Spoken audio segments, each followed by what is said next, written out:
All right, so you just finished up using equivalent ratios to help finish a table. And so that's kind of what we're going to start with here, but what I want you to do is pause this video. I know we just started, but go ahead and pause this video.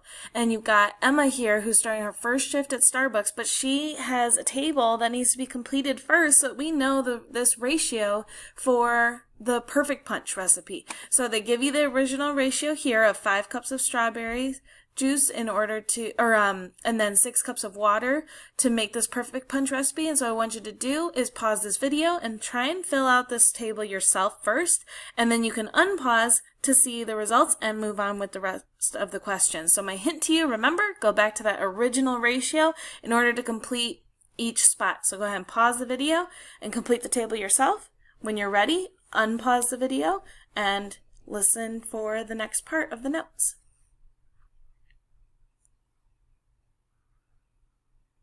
All right, I hope you filled out the table yourself. Here's what I got for the table, so hopefully you got the same.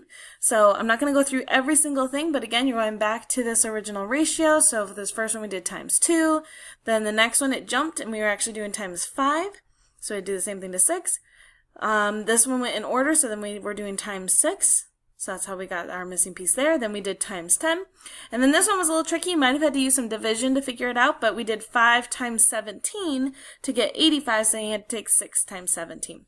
So that's what we've got for our numbers for the table. So let's move on to the real part of 1C, which is reading a table. So the first question asks us, if she has 60 cups of water, so we're looking at our recipe here for perfect punch, how many cups of strawberry does she need to use? So like we got the strawberry juice, we got this water, together they make this perfect punch. Okay, so this one's not too difficult. I'm sure you're starting to see where we could answer this by looking at on the table, following the cups of water row. We're going to look for 60 cups of water. And if I follow along, oh, right here, that's where I find it. So that's where the cups of water is. So it finds the spot on the table I want. But the question is, how many cups of strawberry do I need? So I just look up here in the strawberry row, and it's 50. So we want 50 cups of strawberry. Okay, that was real simple. We just used the information from the question, found it in the table, and then found the missing piece. And it helped that we had it already filled out. So that's why we wanted to do that first. So let's look at the next question. And of course, if you need to pause and go back, feel free. Okay, so B says, if she has 25 cups of strawberry, how many cups of perfect punch can she make? So that's real, we want to be real careful. What do we know? Okay, we know that 25 cups of strawberry. So I'm looking at the strawberry row, and I want to find where is 25. Whoop, right here. So that's where I want to pause. Then I'm going to go back to the question and look for what it really was asking. It says, how many cups of perfect punch? So that's not just, I'm not just looking at the water. It's not just 30. It's asking for perfect punch. So how do I figure that out? I add the cups of strawberry with the cups of water to get the total number of cups of perfect punch. So I do 25 plus 30 to get 55. So I can make 55 cups of perfect punch if we have 25 cups of strawberry. Okay?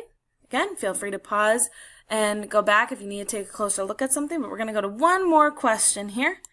At the very bottom, I'm trying to keep the table on the screen, so I'll scroll here in a second.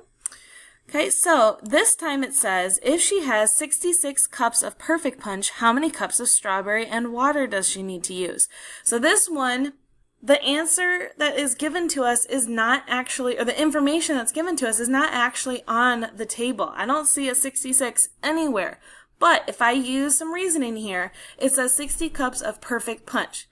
So think about that last problem we did, how we ended up with 55 cups of perfect punch. We had to add something together. We had to add the strawberry and water together. So that's what I'm going to do. I'm going to kind of use some reasoning here and look through which two numbers in a column could add up to 66. Well, obviously these first two, it's going to be way too small, right? 5 plus 6 is only 11. So I'm going to jump ahead a little bit, and I'm like, this one of the numbers ends with a 6, and it would be added to 0.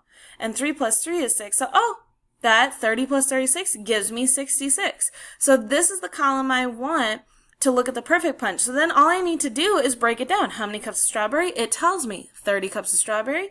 And then how many of water? 36 cups of water. So that would be the parts that make up our perfect punch. That is 66 cups. So I just looked for the column that I could add the numbers together and equal the amount of perfect punch that they were asking for.